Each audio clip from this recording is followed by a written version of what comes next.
Start करते हैं अपने आज के करंट अफेयर डेली बेसिस पे। यहाँ पर आप पढ़ सकते हैं point organisation special day script daily news of the day and PYQs. आप मेरा टेलीग्राम चैनल ज्वाइन करें अमन सर वाईफाई से थोड़ा आपको इस वीडियो का पीडीएफ अवेलेबल हो सके। पहला करंट अफेयर, इंडिया का जो first floating financial literacy camp है ये जो है हाल फिलहाल में लगाया गया है। किसके द्वारा? इंडियन पोस्ट पेमेंट बैंक के द्वारा। तो रिसेंट एक्टिविटी है first floating financial literacy camp.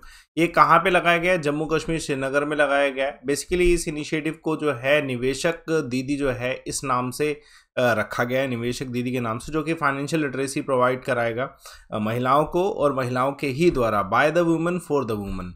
तो इसके बारे में और जानने से पहले एक क्वेश्चन, क्वांटम थ्योरी के फाउंडेशन जो है किसके द्वारा दिए गए थे? आंसर कमेंट बॉक्स पे दीजिएगा।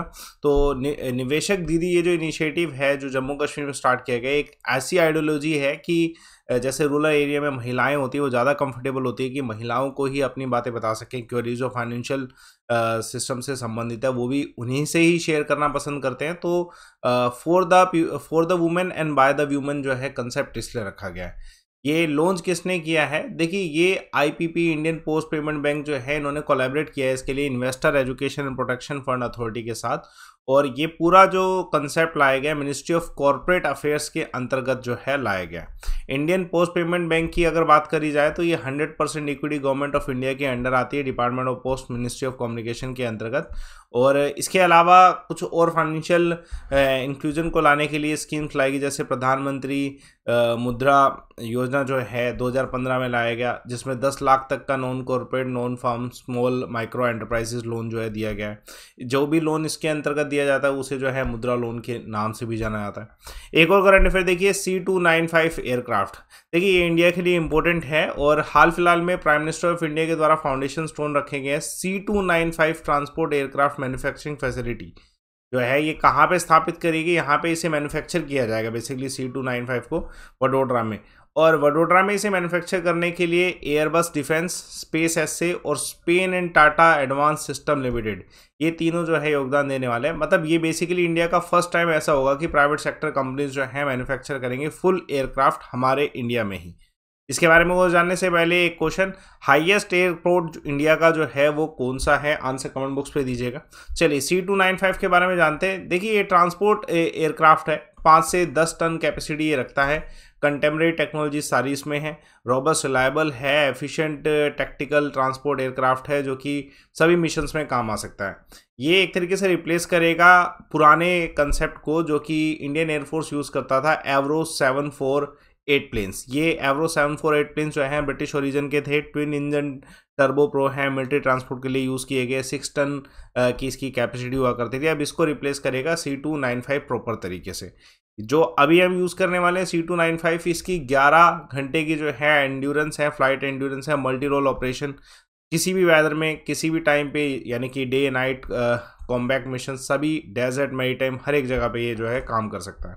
पहला करंट अफेयर आज का, हाल फिलहाल में कौन सी सिटी है नॉर्थ इंडिया के जहाँ पे फर्स्ट डाटा सेंटर इनोग्रेट किया गया? तो ये जो है ग्रेटर नोएडा में सेटअप किया गया। देखिए इसका नाम जो रखा गया डाटा सेंटर का, योटा D1 रखा गया। नॉर्थ इंडिया का ये फर्स्ट डाटा सेंटर है पूरे नॉर्थ इंडिया का। इसको चीफ मिनिस्टर योगी आदित्यनाथ जी के द्वारा ही इनोग्रेट किया गया ग्रेटर नोएडा में। 250 मेगावाट का इसका कैपेसिटी होगा डाटा सेंटर का। ये बिल्ड किया गया है हिरनदानी ग्रुप के द्वारा और लोकेशन है नॉलेज पार्क 5 जो कि 3 लाख स्क्वायर मीटर के एरिया में है। 1500 करोड़ की लागत से इसे बनाया गया। Even union minister of state for technology Rajeev Chandrasekhar भी जो इसमें प्रेजेंट थे ओकेजन में। एक और करंट अफेयर, इंडिया का फर्स्ट माइग्रेशन मॉनिटरिंग सिस्टम जो है इनोग्रेट किया गया कहाँ पे? मुंबई में। Union railway minister Ashwini Vaishnaw ji के द्वारा हाल फिलहाल में इनोग्रेट किया इंडिया का first aluminium freight track railway station कौन सा है जहाँ पे इसे इनोग्रेट किया गया? तो भुवनेश्वर में इसे इनोग्रेट किया गया। चलिए महत्वपूर्ण सवाल, हाल फिलहाल में कौन सी स्टेट है जहाँ पे जिसे प्राइम मिनिस्टर मोदी ने डिक्लेयर किया गया है, ठीक है, मैंगरम धाम जो है नेशनल मॉन्यूमेंट के रूप में? तो ये जो मैनगर धाम जो है ये कौन सी स्टेट में है जो कि नेशनल मॉन्यूमेंट डिक्लेयर किया गया है?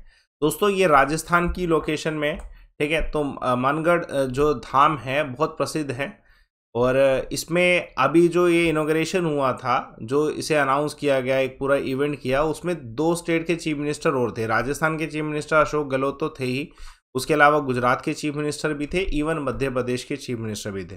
तो मानगढ़ धाम जो है इसको नेशनल मॉन्यूमेंट घोषित किया गया। लोकेशन इसकी ध्यान रखना, बंसवाड़ा डिस्ट्रिक्ट है राजस्थान में, ठीक है। इसको ये भी कहा गया है कि अमृत महोत्सव में जितने भी लोग विजिट करना चाहते हैं मानगढ़ धाम जो है विजिट कर सकते हैं। डिवोशन का एक एग्जाम्पल है मानगढ़ धाम। एक और करंट अफेयर देखिएगा, 5th elephant century Agasthyamalai landscape में कहाँ पे है, जो डिक्लेयर किया गया अभी 5th elephant century Agasthyamalai landscape में, तो ये तमिलनाडु में बहुत प्रसिद्ध है। 65th कॉमनवेल्थ पार्लियामेंट्री कॉन्फ्रेंस जो है कौन सी कंट्री ना, कनाडा। इस क्वेश्चन का आंसर। एक और क्वेश्चन देखिएगा, करंट अफेयर बहुत ज़्यादा इंपॉर्टेंट, कौन सा स्पेस एजेंसी है जिसने लॉन्च किया वर्ल्ड का मोस्ट पावरफुल रॉकेट, तो ये स्पेसएक्स के द्वारा जो है लॉन्च किया गया है। स्पेसएक्स के हेड एलोन मस्क हैं, आप सभी जानते हैं, ट्विटर को भी इन्होंने अब एक्वायर कर लिया है। तो इनके द्वारा जो है अभी एक जो है पूरा सबसे मोस्ट पावरफुल रॉकेट जो है सेटअप किया गया, जिसके थ्रू इन्होंने फैल्कन हैवी मिशन जो है फ्लोरिडा से लॉन्च किया है। बेसिकली फ्लोरिडा जो है नासा के अंडर आता है, ठीक है। तो इन्फॉर्मेशन ये है कि स्पेसएक्स के द्वारा ये रॉकेट बनाया गया, जिसको मोस्ट पावरफुल रॉकेट अभी तक का जो है माना जा रहा है, ठीक है। इससे जो है यूएस से मिलिट्री की स्पेस सैटेलाइट्स जो है उनको भी लॉन्च किया गया है। इंपॉर्टेंट क्वेश्चन आ सकता है। देखिए एक और करंट अफेयर, कौन सी कंट्री है जहाँ का कुशगुल लेक नेशनल पार्क जो है यूनेस्को रिजर्व लिस्ट में आया है, तो मंगोलिया है। हाल फिलहाल में कौन सा नेशनल पार्क है जिसको 4th टाइगर रिजर्व घोषित किया गया, छत्तीसगढ़ का, तो गुरु घसीदास जो नेशनल पार्क है इसको टाइगर रिजर्व घोषित किया है, छत्तीसगढ़ में है। एक और करंट अफेयर देखिएगा, कौन सी स्टेट में ट्राइबल डांस फेस्टिवल राज्योत्सव जो है ऑर्गेनाइज किया गया, तो बहुत इंपॉर्टेंट है। वैसे ट्राइबल डांस है तो ऑब्वियसली छत्तीसगढ़ में होना चाहिए। तो 3 दिन का ये नेशनल ट्राइबल डांस फेस्टिवल राज्योत्सव के नाम से ऑर्गेनाइज किया गया छत्तीसगढ़ में। पब्लिक रिलेशन जो डिपार्टमेंट है इन्होंने इसकी इन्फॉर्मेशन दी। छत्तीसगढ़ का जो सर्व आदिवासी समाज है इसके द्वारा ये ऑर्गेनाइज किया जाता है। ये ऑर्गेनाइजेशन में 42 ये जो पूरा डांस फेस्टिवल है इसमें 42 ट्राइबल कम्युनिटीज़ जो है स्टेट की पार्टिसिपेट करती है। तो इम्पोर्टेंट है ना, क्वेश्चन आपको मिल सकता है। और उसके अलावा बहुत सारा जो है इसमें मुद्दा भी उठा है कि बहुत सारी जो ट्राइबल कम्युनिटीज़ हैं इन्होंने इसे जो है अनाउंस किया कि ये डांस फेस्टिवल को बॉयकॉट करेंगे, ठीक है। और कारण इसका ये है कि रिजर्वेशन राइट ट्राइबल्स के नहीं मिल पा रहे हैं, तो छत्तीसगढ़ सर्व आदिवासी समाज जो है इसको बॉयकॉट करने के लिए भी कह। उसके अलावा स्टेट गवर्नमेंट कौन सी इसने स्टार्ट किया है स्वच्छता ही सेवा कैंपेन, तो छत्तीसगढ़ ने। Mahatma Gandhi rural industrial park scheme कौन सी स्टेट ने लॉन्च करी, तो ये भी छत्तीसगढ़ के द्वारा ही लॉन्च की गई। कल एक सवाल पूछा गया था कि कॉक्स जो टर्म है ये किस स्पोर्ट से एसोसिएट है।